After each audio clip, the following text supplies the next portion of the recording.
So you built the core part of your site, whether it's through WordPress and WooCommerce or whether it's through BigCommerce, and you're trying to get traffic.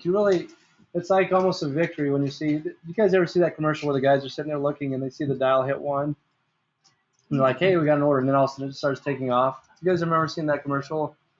And they realize they're kind of in over their heads. If you want to get to the point where you see that 1 or 2 visits that come to your site, and especially from Google searches that show that, hey, your site has kind of arrived. You've got Google trusts your site enough to send you some visits. So you're publishing your information, all of your pages. Each time you publish them, another thing that WordPress does that I find really useful is they actually ping out the entire network. They ping the internet and all the relay servers and say, here's a new piece of content. Who does that? WordPress does. Yeah, they have a built-in thing that does that. I'm not sure if BigCommerce does that, but so you're building out your site and you've got a decent number of articles or number of pages and articles and content. So this is a site that's kind of maturing a little bit. What you're going to want to do then is you want to introduce your site to the internet. What that involves basically is it's almost like if you had a town that was isolated all by itself, and there's another big city and you want customers coming from that, the first thing I would do is I would build some roads between my little place that I don't want to have become a ghost town and the big cities that will bring me some customers. And the way that you do that is by building links that come to your site. And so the next section here deals with some foundational links that basically provide you the authority that you need to get rolling. You guys are familiar with Yelp.com? Does anybody use that? So you can go out on Yelp.com and you can say, hey, I got a new business and this is it. And you go and you put all the pictures about your business, you put the description, the hours of operation, you fill it out as extensively as you can. And there's also a place on there that says, what is your website? And you can put your website link in there. And that's a way of just basically getting your business on the map. Foursquare is one of those that's like it's an app that allows people to keep in contact or see where their friends and stuff are. So you can go to foursquare.com. Let me just show you how that looks. Sure. Foursquare is more locational, even though your website's only online. Why would you want to put your website on? And Yelp, I've always thought of as being more of a place for restaurants. Yeah. So why would you want to, if you're not brick and mortar, why would you want to put your website on there? That's a good question. So one thing that you're facing, and it's good to understand this context, one thing that you're facing as a new website owner is the fact that Google has this constant battle going on against spammers. People that are like Chinese hackers that are trying to rank #1 for the term NFL football jerseys selling knockoffs from over in China. And there's all these spammers and people that are trying to do all these crazy stuff with Viagra or with all this other stuff. That's why there's comment spam, there's all this stuff going on. So if you can prove to Google or show to Google, hey, this is actually connected with a real person at a real address that you know something about, then that ups their level of trust in you. And that's what you're constantly trying to do, is get Google to trust you more. And so I've done local search optimization for businesses which do rely on that, which is where, like, if someone had a garage and they wanted to have people come there, they'd go and do all like the Yelp stuff and the Foursquare stuff to get people in that local area to search for them. But these places also give you an opportunity to have a link to your site that gives you authority and also connects it with a physical entity, which shows a level of trust to Google. Does that make sense? Right. But then you put your physical home address. Yeah. Do you use P.O. boxes to work? I don't use a P.O. box, but I use a UPS store address, which is I think like $10 a month.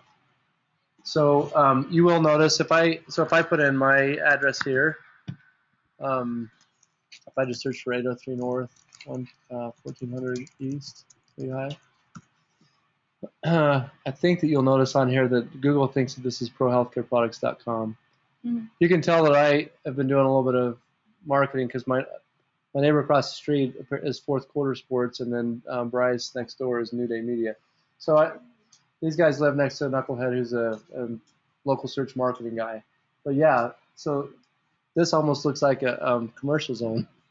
This right through here. And we used to be Lauder Furniture right down here. So the more people that learn about how to do this, the more we'll have Google marking up our street with businesses. But if you don't want to have that, if you're afraid that somebody's going to come shoot up your family or whatever people are afraid of nowadays, then I would just use a UPS store address, and that works as well. So, for instance, if you go to, I think this is still up, 770 East Main Street. And I have actually had people go to the UPS store asking for my business, and they've had to tell them. So it looks like we actually moved it over after we took the business down. But this is the UPS store address, and this used to be covered up with 3 different business locations that were all mine. And so that's just what I was using to build authority for my sites, and it works really well. So some other ones then that are good ones for building authority. Let's see if I can get back over to this.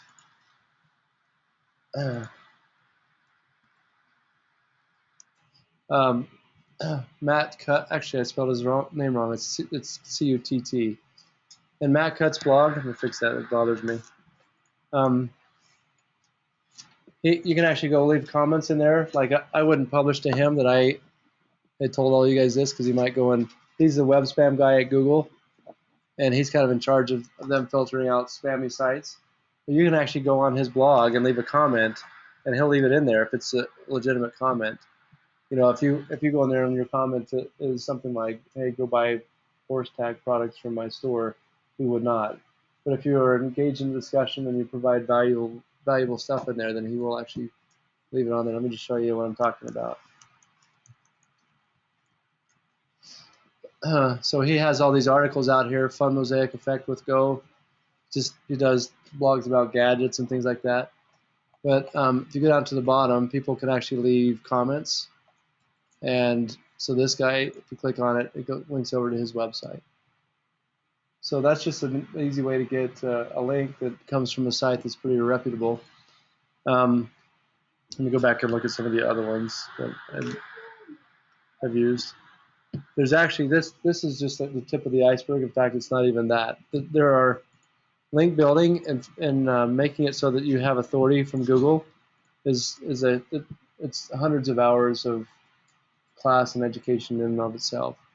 Has anybody ever heard of hub pages? I think I've talked to a few people about it here. I've actually found hub pages to be a really good way to get authority to my site. So you go on hubpages.com, set up an account, write an article about something, you can put in videos. A lot of them, it takes me only like a half hour, 45 minutes to put together what's considered or called a hub. And and you link it back over to your site naturally. They don't want you doing a bunch of self-promotion. Most of these places out there do not like that and don't want you to do it. But I'll just show you one example that I use. This whole page is possible. It does not. It's free. These are all free tools. So let's see.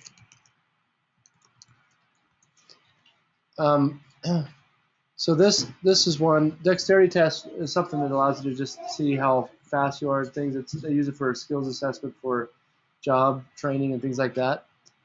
But we used to sell a bunch of dexterity test type of equipment. So I just watched the video on YouTube, and I took the concepts of the video and just dumped it into a Hub Pages article, and I linked it back over to my site. So that's how I pulled in the ranking authority to my medical product site, is just by going out and creating that content. Sure. So if we go back to that, this dexterity testing link goes right back to my. Where was it at? Oh yeah. So I'm a this is kind of annoying. This thing keeps doing this. Come back. Yeah. So I actually have several different Hub Pages accounts and also accounts with the other ones that I'll show you on here. One of them that I found has been. What was you pointing at? Right here on the Oh. More literature relevance. Oh, okay, there we go. That's a good. Yeah. So I actually just have a bunch of articles that I put together. Again, if I was not interested in learning about medical products, then I would not have been able to write about all these things. But I would dive into my user manuals and technical information, pull out chunks of information and put it into an informative article. Google actually thinks that article is informative enough that if you search for dexterity test, which is actually a pretty competitive search phrase, they put my hub page article right at the top. So it's pretty useful. I want to get to the whole slingshot effect thing that I wanted to show you guys. I'll just go over these. So easing articles is another really good one. I've written like close to 70 articles and published it on easingarticles.com, and they all have links back to my site. So that's a way of building, like I was talking about, that your new town that you set up, integrating it with the bigger society of the internet, essentially. Another one that's really interesting is Deseret Connect. Has anybody heard of that before? So you can go and set up an author account, and you can submit articles to them. And news sites actually have a bunch of authority, which means Google trusts them a lot, and you can use them to pass that trust on to you. And so just one example of this, I wrote an article. This actually only took me about 45 minutes several years ago, and I published it through Deseret Connect, and then ended up on ksl.com. If I can get it to come up. Let's see, let me search for it again.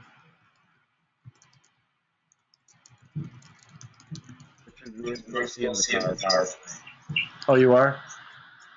Oh, yeah. Going back to main screen here, just a second. How about now? That's good. Are all these articles like this stuff, are they on your site as well? Or are you publishing them just for these other? For these, most of them I publish just to get the authority pushed back to my site. But you don't pay more on your site?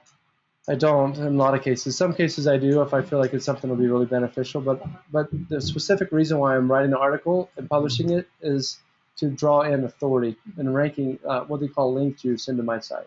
So do you take an article and republish it? Yeah. To different areas. Yeah. How did you change it? Every article is tweaked different, so it's unique. I tend to repurpose each of my articles, and the reason for that is this: as Google's got these spiders that are going all throughout the internet, looking at new pages that are published and saying, "Is this valuable? Is it worth anything?"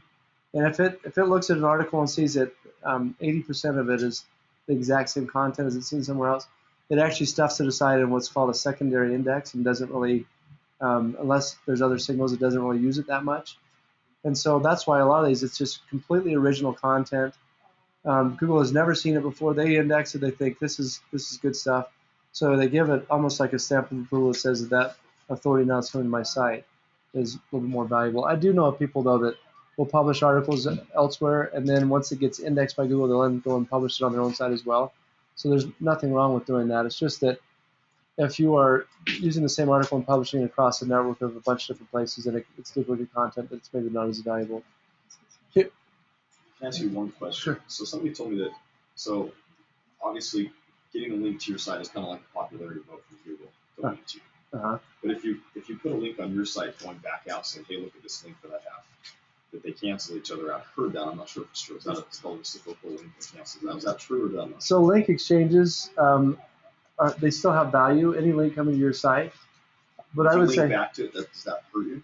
no. Well, it kind of limits the value that link from the other site has. Link exchanges used to be a really popular way of getting value because it was just like counting links that came to your site independent of who you're linking back to. But I would not use that as a strategy. Like I would not email someone and say, hey, can we exchange links? I'm just saying, so let's just say that you have this KSL article here. And you put it on your site. Say, hey, look, I have a KSL article here. Points to the site. Is that It won't. It's not going to hurt you. No. No. There's actually in that the whole link exchange thing. There's like this black, dark area of the internet where they do all link exchanges and things like that, trying to manipulate. And Google's kind of gotten a handle on that and pushed them to the side. So these things are not valuable.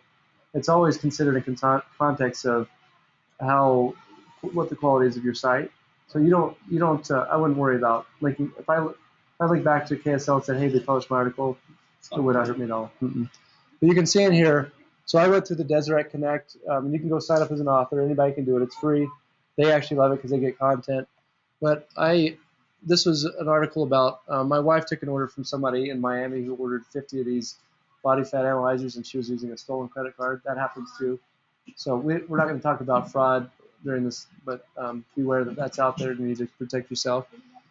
But so I went and wrote this article, and I've got this link to body fat analyzers that goes back to my site, and I also had another link in there that I put to my site from ksl.com. So just one takeaway would be go sign up for a Deseret Connect account and write an article that is educational, informative, and somehow can link back to your site, and that will give you some authority.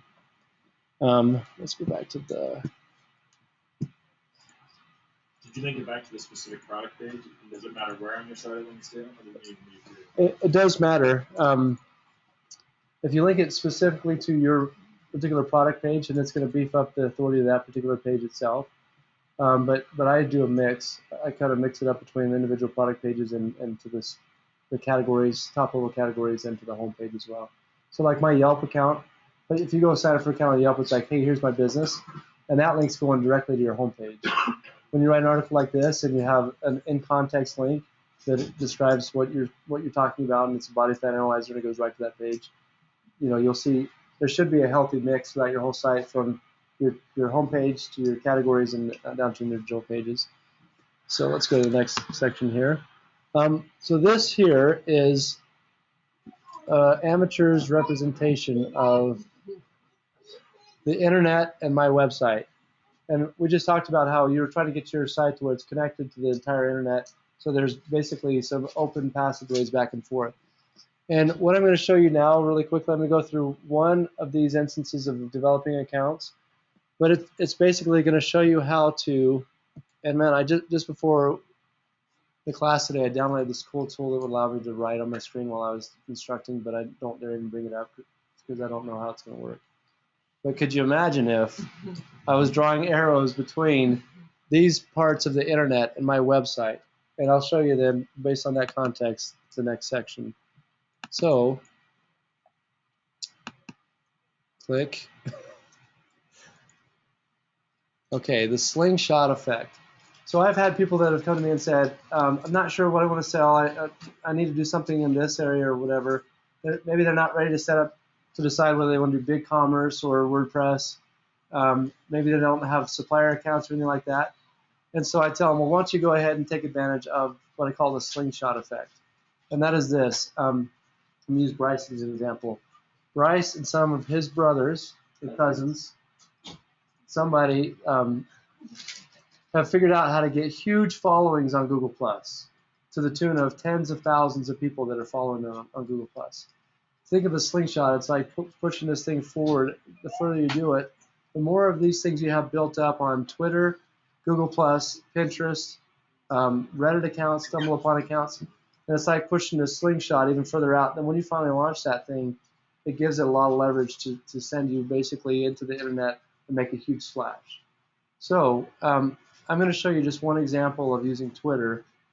Does anybody use Twitter to gain followers? Does anybody have a significant number of followers on Twitter and have done anything to do that? Okay. This may be, it sounds like it's going to be new to most people, but let's take a look. Do you know how to get more followers? I do. So this is the way I start. Oh, so this is Demo Chip's account. Let me actually go to one for custom vinyl decor. Okay, so the objective here then for each of these different accounts is basically to just get more followers, all the numbers need to go up essentially. So let me just log into.